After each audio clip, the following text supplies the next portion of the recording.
My art is bad. The haunting words that is widely shared among artists. The self-image that every artist has conjured at least once as they pursue their hobbies. It can morph itself into many forms, such as, I can't draw, I wish I was better at art, or I wish I could draw as good as you. But by all means, it is unwanted company.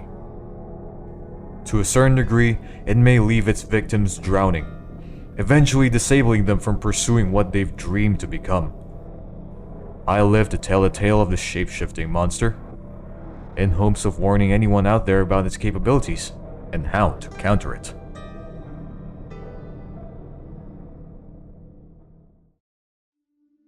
Hey guys, today we're gonna talk about a shared experience among artists, and that is overcoming how you view your own art pieces negatively. Every artist out there, including me, must have experienced this dilemma at least once in their lives.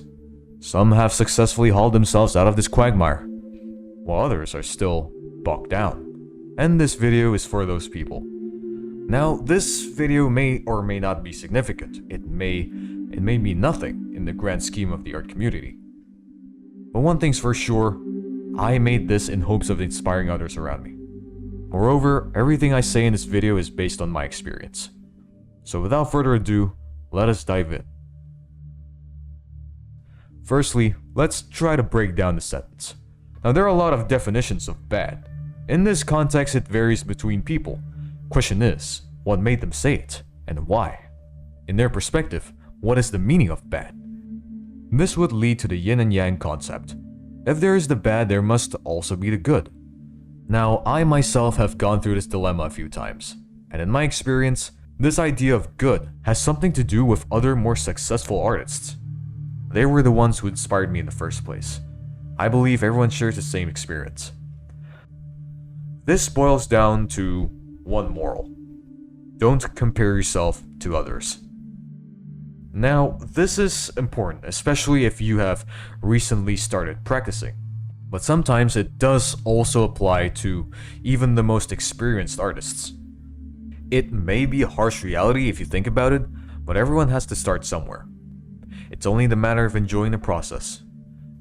One thing I can guarantee is that it's gonna take time. My journey took approximately 6 years.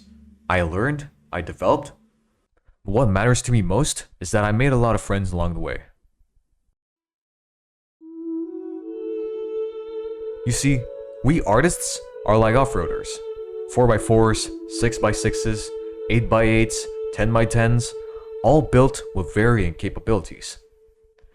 In the routes you trek, sometimes you will find yourself skipping over tarmac, frolicking around dirt roads and zipping over smooth terrain. Eventually though, the terrain wouldn't be so friendly anymore. In this journey of being an aspiring artist, there's always a time where things don't go your way. You'll find yourself bogged down in a quagmire. In a situation like this, the faster the rig turns its wheels, the more it's gonna dig itself deeper into the mud. The more you stress, the slower your progress.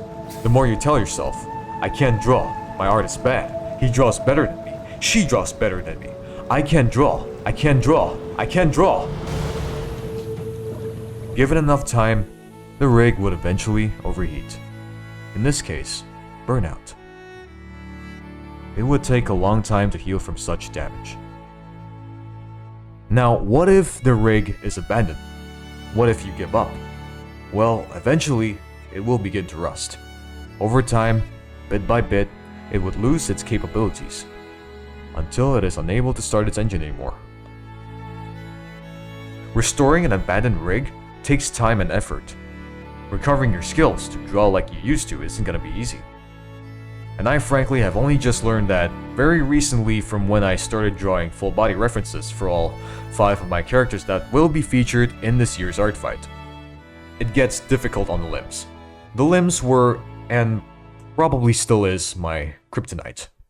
Probably the best way to act in a situation like this is to keep it cool.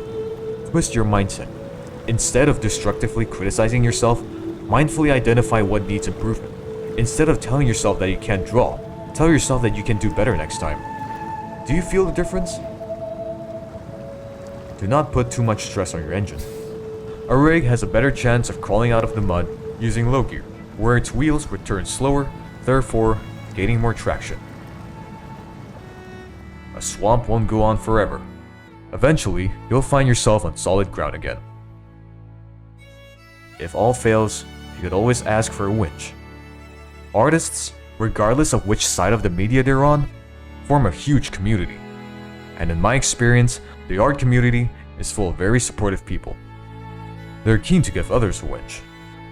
And I'm here giving you guys a winch. I may not be the most powerful rig out there. I may not have the strength to pull you out.